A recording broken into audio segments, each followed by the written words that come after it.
Hey, what's up mga kamotovlog. Yahoo! Meron lang akong update after 2 years yung OEM natin na switch for sa Click 125. Ito sa mga kamotovlog ko. After 2 years na nagamit ito, okay pa to sa mga kamotovlog tsaka. Ito, natin i-switch natin nga susi. Ayan oh. Ito sa mga motovlog ko. Yung gumagana pa rin to itong hayo. Ayan oh. Yan. Yan, ayan oh. Yan. Ito naman ang hazard. Yan oh, gumagana. Titignan natin yung hazard mga kamotovlog. Ayan oh, may ilaw pa rin ang hazard oh. Kita nyo ba? Ayan oh. Yung busina natin oh, gumagana pa rin. Yan.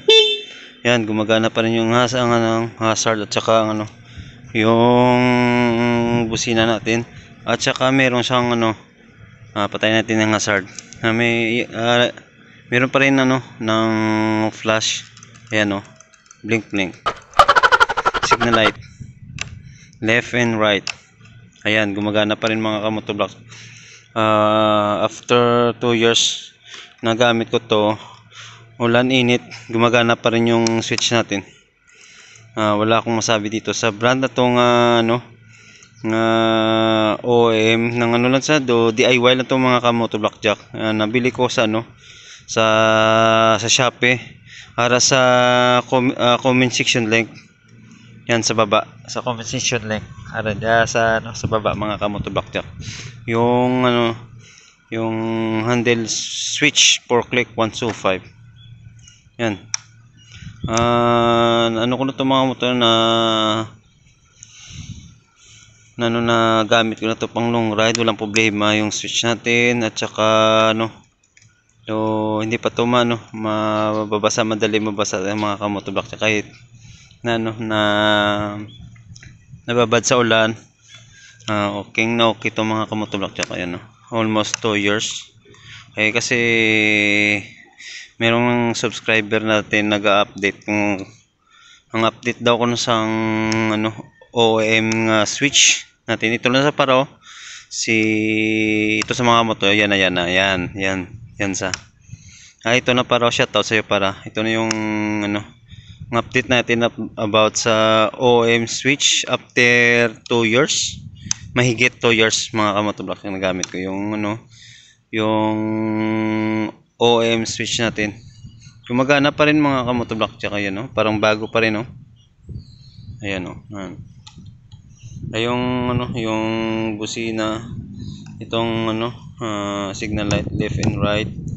Ito naman ang low beam, high beam. Itong hazard, gumagana pa rin hazard. At saka yung flasher to. Ayan gumagana pa rin itong mga para. Kahit matagal na to sa akin. Pag bumili kayo dito, kapag bumili kayo ng plug and play lang to mga motovlog, tsaka sa version 2, 3 fit yan fit to sa sa Honda Vito V3. I want ko sa 4, hindi ko alam kung fit kasi nakita ko ng Vito V3. Ayan okay pa rin yung ating switch na OEM. Shoutout sa iyo para. Ito na para tignan mo para, okay pa rin yan gumagana pa rin lahat na par.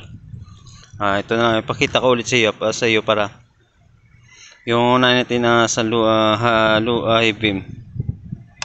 Ayan ayan, gumagana at saka yung hazard. Ayan gumagana yung hazard. At saka yung flasher. Ayan gumagana yan. Ito ipakita sa yung flasher. Ayan ayan, gumagana. Signal light.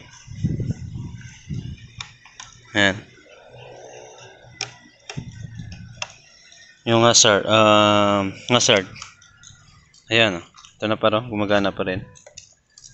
Same lang yan para gumagana dito, gumagana doon sa ano, sa likod yung ano natin, yung OM switch handle, ano, switch for click 125 para ito na sa ano na pinapakita ko na sa inyo at update ko na ano after 2 years. Gumagana oh. Yes, pa rin oh. Kahit na after 2 years, mahigit 2 years na ito nagamit oh. Yan oh. Kita mo ba? No? Parang bago pa rin mga ano, mga paro. Ito. Mga para nang dito na lang siguro tapusin yung ano about sa pag-update na natin ng after 2 years yung ano OM switch sa click 125. Ito na para ng mga kamoto don't forget subscribe, like and share and peace out. Bye bye.